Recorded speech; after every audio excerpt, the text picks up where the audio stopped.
Guys, welcome back to my channel. कैसे हो आप सभी लोग? आशा करती हूँ आप सभी लोग बहुत अच्छे होंगे और आप सभी की दुआ से मैं भी फ़िलहाल ठीक हूँ।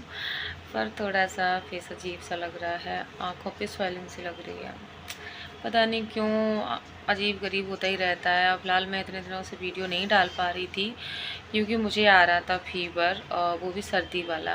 सर्दी देख के फीवर आ रहा था, मतलब इतनी भरी गर्मी में मैं कंबल ओढ़ के रह रही थी, इतनी तेज़ मतलब फीवर आ रहा था, और सर्दी जुकाम भी हो रखा था साथ में। और 4 दिन तो बुखार आया, और जैसे तैसे फिर थोड़ी तबीयत ठीक हुई तो मैं 3 तारीख को गई थी हॉस्पिटल, परसों वहाँ पे ग्वालियर दिखाने। और वहाँ का थोड़ा एक ये था कि वहाँ पे जो डॉक्टर हैं वो ना ही तो सुबह बैठती हैं ना ही दोपहर को, वो शाम को बैठती हैं। पहले पता चला कि दिन में बैठती हैं, फिर पता चला कि वो शाम को बैठती हैं। ठीक है, और शाम को भी 6 बजे वो बैठती हैं। 6 बजे, हम 5 बजे मैंने नंबर लगाया फ़ोन से, और उसके बाद 6 बजे हम हॉस्पिटल पहुँचे तो वहाँ पे मैम थी नहीं, आई नहीं, वो लेट हो गई थी। वो आई थी 7:30 बजे। 7:30 बजे जब वो आई तो 1-2 पेशेंट और थे, मेरा मतलब 6वां नंबर था मेरा, तो उनको देखा। उसके बाद मेरा नंबर आया, धीरे धीरे बज गए थे 8, 8:15 पे मैं हॉस्पिटल से बाहर निकली। और उसके बाद फिर रात हो गई थी, और ट्रेन तो थी नहीं। 7 बजे की लास्ट ट्रेन रहती है ग्वालियर से आगरा के लिए, इटावा के लिए पता नहीं क्या। तो ट्रेन तो मिस हो गई थी, बाद बाकी कोई ट्रेन थी नहीं, तो फिर मैं वहीं पे रुक गई थी भाभी के यहाँ पे।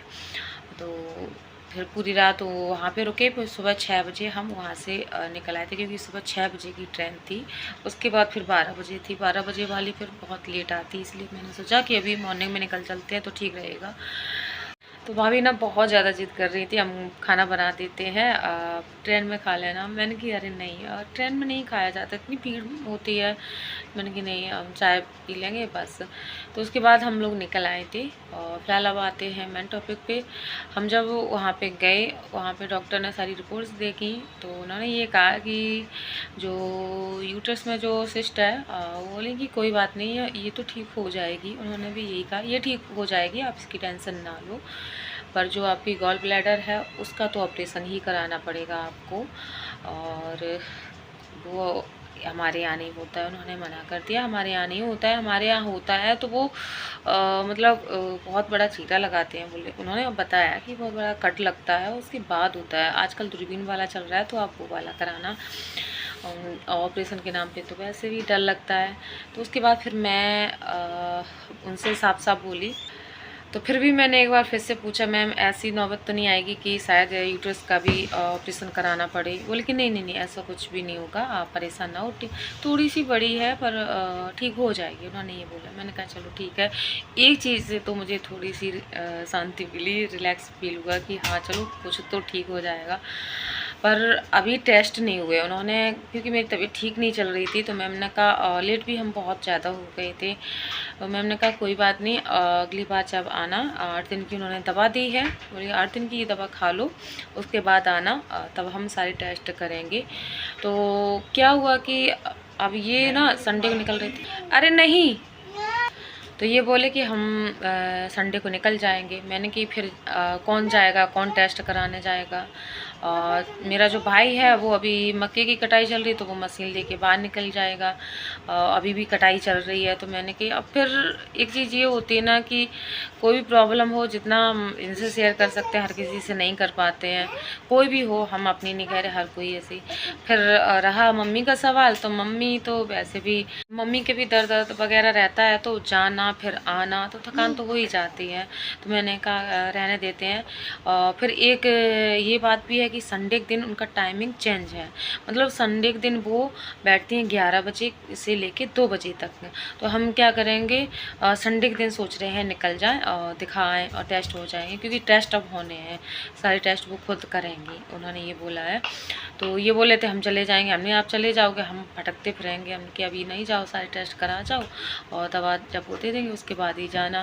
तो हम ये सोच रहे मॉर्निंग 5 बजे की ट्रेन से निकल जाएंगे, 11 बजे दिखा लेंगे, और 2 बजे की ट्रेन फिर से है वहाँ से, तो हम उससे वापस आ जाएंगे ये सोच रहे हैं। तो इसलिए अभी हमने इनको रोक लिया है और सबका यही कहना है, बात सही है कि संडे के दिन दिखा दो तो ठीक रहेगा।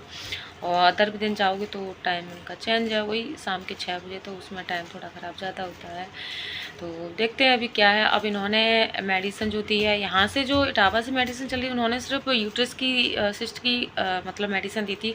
बाद बाकी जो गॉल ब्लैडर है उसका मतलब उन्होंने कुछ भी नहीं मेडिसिन दी, ना खाना की, ना मतलब कोई दवाई नहीं दी, ना उन्होंने खाना पीना बताया कि कैसा खाना क्या कुछ भी। अब इन्होंने क्या है कि उन्होंने दवाई उसकी भी दी है और यूट्रस की भी दी है, दोनों की दी है। बोले कि बस ऑयली चीज़ नहीं खाना है, उन्होंने ये बता दिया कि ज़्यादा ऑयली तली भुनी चीज़ें ये और मिर्च मसाले ये नहीं खाना। वो तो वैसे भी मैंने बंद कर रखे हैं, नहीं खा रहे हैं।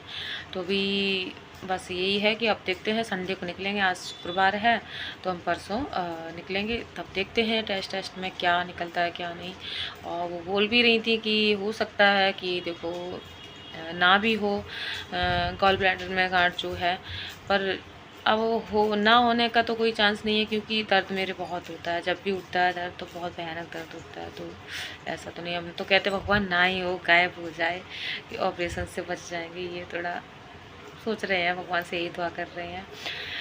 तो चलिए, यही बताने के लिए मैंने सोचा कि एक वीडियो बना देते हैं। आप लोग सोचोगे पता नहीं दीदी कहाँ गायब हो गई हैं, और फेस देख सकते हैं, ये बुखार की वजह से ही ऐसा हो गया है। तबीयत ही नहीं ठीक चल रही जिससे कि मैं वीडियो बना पाऊँ। अभी भी पता क्या है, मैं ये सोच रही थी कि इटावा वाली जो दवा है वो मुझे नुकसान कर रही है, उससे मैं सो जाती हूँ, बेहोश हो जाती हूँ। और जब उनकी दवा ख़त्म हो गई, 2-3 दिन नहीं खाई, तब तो मुझे ठीक रहा, सब कुछ नॉर्मल रहा।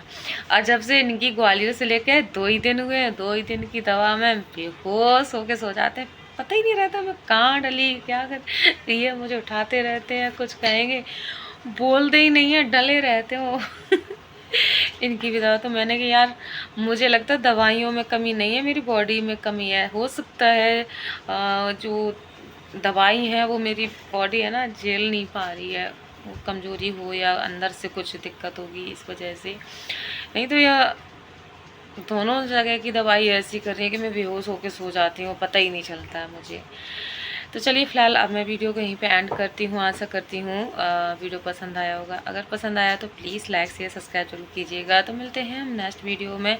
जो लोग पहली बार मेरे चैनल पे आए हैं, वीडियो को देख रहे हैं, थोड़ा सा भी वीडियो पसंद आए तो प्लीज़ लाइक ज़रूर कर दीजिएगा, चैनल को सब्सक्राइब कर लीजिएगा। तो मिलते हैं नेक्स्ट वीडियो, तब तक के लिए फ्रेंड बाय बाय, नमस्ते, जय श्री राम, राधे राधे।